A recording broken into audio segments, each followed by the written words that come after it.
दोस्तों, आज की सबसे पहली और बड़ी खबर। झारखंड में और बढ़ेगी सर्दी का सितम, पारा के 3 डिग्री सेल्सियस गिरने के आसार। दोस्तों, झारखंड में तापमान में तेजी से गिरावट आने लगी है और आने वाले 1 से 2 दिनों में तापमान में 3 डिग्री सेल्सियस तक की गिरावट आने की संभावना है। शनिवार के मुकाबले सोमवार तक तापमान में लगभग 3 डिग्री सेल्सियस की गिरावट देखी गई है। आने वाले दिनों में भी तापमान में गिरावट के आसार हैं। बता दें कि पूर्वी सिंहभूम, पश्चिमी सिंहभूम, सिमडेगा, सरायकेला खरसावां में तापमान में 3 डिग्री सेल्सियस तक की गिरावट देखी गई है। मौसम विज्ञान केंद्र के अनुसार उत्तर भारत के ऊंचाई वाले इलाकों में हिमपात के कारण तापमान में गिरावट देखी जा रही है। बताया गया है कि आने वाले दिनों में तापमान में और गिरावट की संभावना है।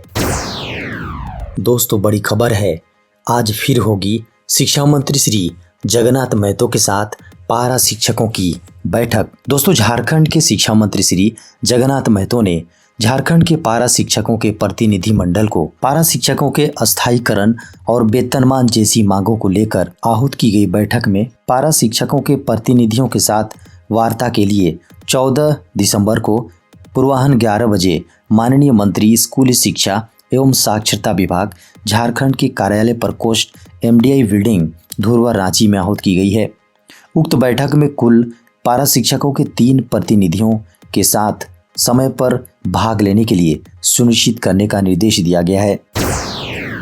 दोस्तों, बड़ी खबर है, झारखंड हाईकोर्ट ने दिया रिम्स के खाली पदों को भरने का निर्देश। दोस्तों, झारखंड हाईकोर्ट ने रिम्स के खाली पदों को भरने का निर्देश देते हुए रिक्त पदों का ब्यौरा मांगा है। Chief justice doctor Ravi Ranjan और जस्टिस सुजीत नारायण प्रसाद की अदालत ने राज्य सरकार और रिम्स निदेशक से रिक्त पदों का ब्यौरा मांगा है। हाईकोर्ट ने रिम्स निदेशक को कुल स्वीकृत पद और खाली पदों की जानकारी देने को कहा है। रिम्स में अनुबंध और आउटसोर्सिंग कर्मचारियों का ब्यौरा भी अदालत ने मांगा है। बता दें कि 7 जनवरी तक पूरा ब्यौरा अदालत में पेश करने का निर्देश दिया गया है। दोस्तों, बड़ी खबर है, मंत्री रामेश्वर उरांव को हाईकोर्ट का नोटिस। झारखंड सरकार के मंत्री रामेश्वर उरांव को हाईकोर्ट ने नोटिस जारी किया है। जारी किए गए नोटिस में अदालत ने 6 सप्ताह के अंदर अपना पक्ष रखने का निर्देश दिया है। वर्ष 2019 के चुनाव में लोहरदगा सीट से बीजेपी के प्रत्याशी सुखदेव भगत ने रामेश्वर उरांव के निर्वाचन को चुनौती देने वाली याचिका दायर की थी। इस मामले की सुनवाई करते हुए झारखंड हाईकोर्ट ने नोटिस जारी किया है। मामले की अगली सुनवाई 6 सप्ताह बाद होगी, जिसमें मंत्री डॉक्टर रामेश्वर उरांव को अपना पक्ष रखना होगा। दोस्तों, बड़ी खबर है, ब्रिटेन में ओमिक्रॉन से पहली मौत। ब्रिटेन में ओमिक्रॉन से मौत का पहला मामला सामने आया है। प्रधानमंत्री बोरिस जॉनसन ने स्वयं इसकी जानकारी दी। जॉनसन ने देश के नाम संदेश में कहा, हमारे देश में ओमिक्रॉन वेरिएंट से पहली मौत हुई है। मैं लोगों से गुजारिश करूंगा कि वे यह सोचना छोड़ दें कि यह वेरिएंट खतरनाक नहीं है। इस वेरिएंट की वजह से देश के हॉस्पिटलों पर प्रेशर बढ़ रहा है। इससे बचने का सबसे अच्छा तरीका यही है कि तमाम वयस्क बूस्टर डोज लें और एहतियात रखें। मॉब लिंचिंग के खिलाफ कानून लाएगी हेमंत सोरेन सरकार। झारखंड की हेमंत सोरेन सरकार ने मॉब लिंचिंग के खिलाफ बिल लाने की तैयारी की है। मॉब वायलेंस और मॉब लिंचिंग विधेयक 2021 का मसौदा तैयार हो जाने के बाद इसे आगामी 16 दिसंबर से शुरू हो रहे शीतकालीन सत्र में इसे विधानसभा में पेश किया जाएगा।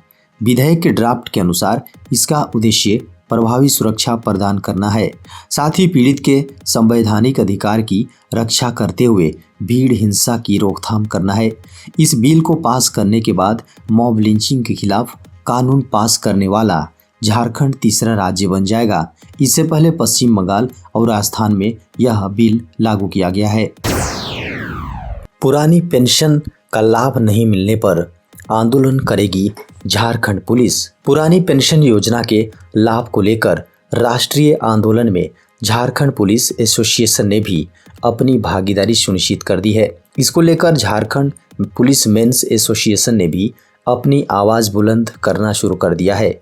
एसोसिएशन के प्रांतीय पदाधिकारियों ने 13 दिसंबर 2021 को इसको लेकर बैठक कर राष्ट्रीय आंदोलन में मेंस एसोसिएशन की भागीदारी सुनिश्चित करने के लिए कहा है। इसके लिए प्रांतीय पदाधिकारियों ने राज्य के सभी जिला शाखा के पदाधिकारियों को भी कई आवश्यक दिशा निर्देश दिए हैं। झारखंड में अगस्त में होगी बम्पर भर्ती। झारखंड सरकार देश के 9 राज्यों की नियुक्ति नियमावलियों में ग्रुप सी के लिए किए गए प्रावधानों का अध्ययन करेगी। इसके लिए अधिकारियों की टीम संबंधित राज्यों में जाकर नियुक्ति नियमावलियों के प्रावधानों का स्टडी कर उसकी प्रतिलिपि भी सरकार को सौंपेगी।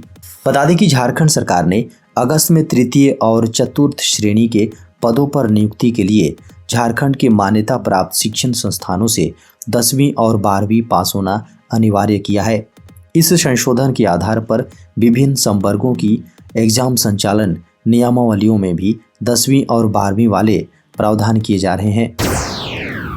झारखंड के मुख्यमंत्री श्री हेमंत सोरेन ने कहा, आदिवासियों को आसानी से लोन उपलब्ध कराएं बैंक। मुख्यमंत्री श्री हेमंत सोरेन ने कहा, अनुसूचित जनजाति समुदाय के 28% लोग इस राज्य में हैं।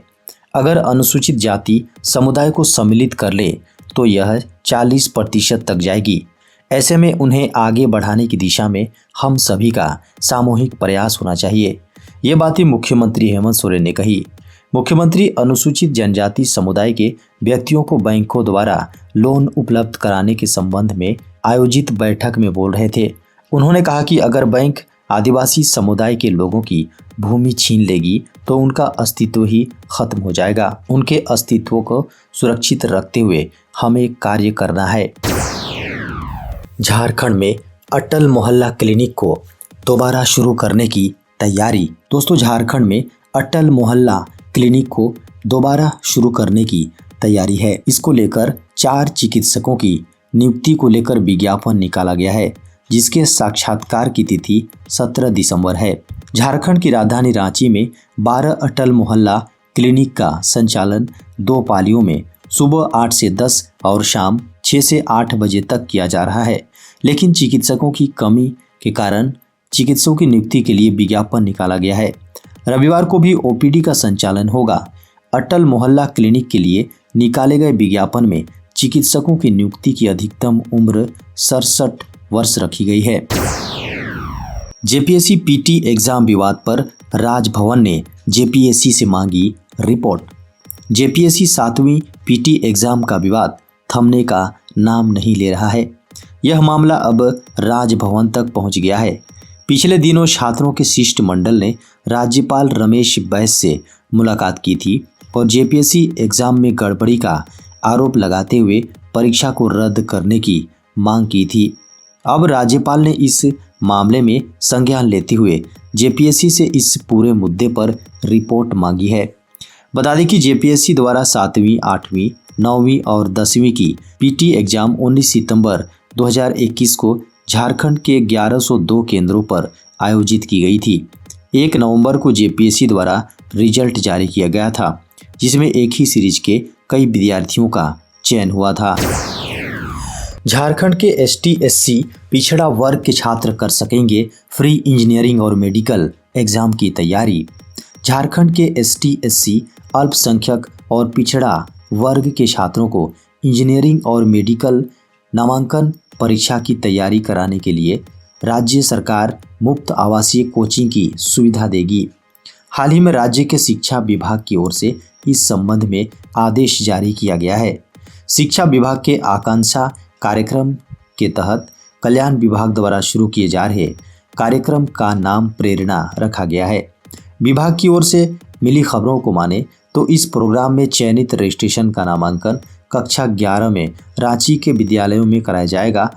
उनको 11वीं व 12वीं के सिलेबस के अलावा जेईई या एनईईटी की कोचिंग कराई जाएगी। देश में पिछले 24 घंटे में मिले कोरोना के 7,350 नए मामले। देश में पिछले 24 घंटे में कोविड-19 के 7,350 नए मामले सामने आने के बाद संक्रमितों की कुल संख्या बढ़कर 3,46,97,860 हो गई। साथ ही उपचाराधीन मरीजों की संख्या गिरकर 91,456 हो गई, जो 561 दिनों में सबसे कम है। केंद्रीय स्वास्थ्य मंत्रालय की ओर से सोमवार सुबह 8 बजे जारी किए गए अद्यतन आंकड़ों के अनुसार 202 और मरीजों की मौत के बाद मृतकों की कुल संख्या बढ़कर 4,75,636 हो गई। देश में लगातार 46 दिन से संक्रमण के दैनिक मामलों की संख्या 15,000 से नीचे है। स्वास्थ्य मंत्रालय ने बताया कि उपचाराधीन मरीजों की संख्या घटकर 91,456 हो गई, जो कि कुल मामलों का 0.26% है और यह मार्च 2020 के बाद से सबसे कम है। वहीं राष्ट्रीय स्तर पर मरीजों के स्वस्थ होने की दर 98.37% है और यह मार्च 2020 के बाद से सबसे ज़्यादा है। पिछले 24 घंटों में उपचाराधीन मरीजों की संख्या में 825 की कमी हुई है। अब एटीएम से पैसे निकालना और भी होगा महंगा। दोस्तों, नए साल से देश में बैंकिंग सेवाएं महंगी होने वाली है। लिमिट के बाद एटीएम से कैश निकालने पर अधिक शुल्क चुकाने होंगे। 1 जनवरी से देश के सभी बैंकों ने एटीएम चार्ज 5% तक बढ़ाने का फैसला किया है। 1 जनवरी से महीने की लिमिट पूरा होने के बाद एटीएम से नकदी निकालने पर हर बार 21 रुपये प्लस जीएसटी चुकाना होगा। यह रकम अब तक 20 रुपये थी, जिसे बढ़ाकर 21 रुपये किया गया है, लेकिन 18% का जीएसटी जोड़ें तो अतिरिक्त 3.78 और चुकाने होंगे। इस तरह हर निकासी पर लगभग 25 रुपये का शुल्क चुकाना होगा।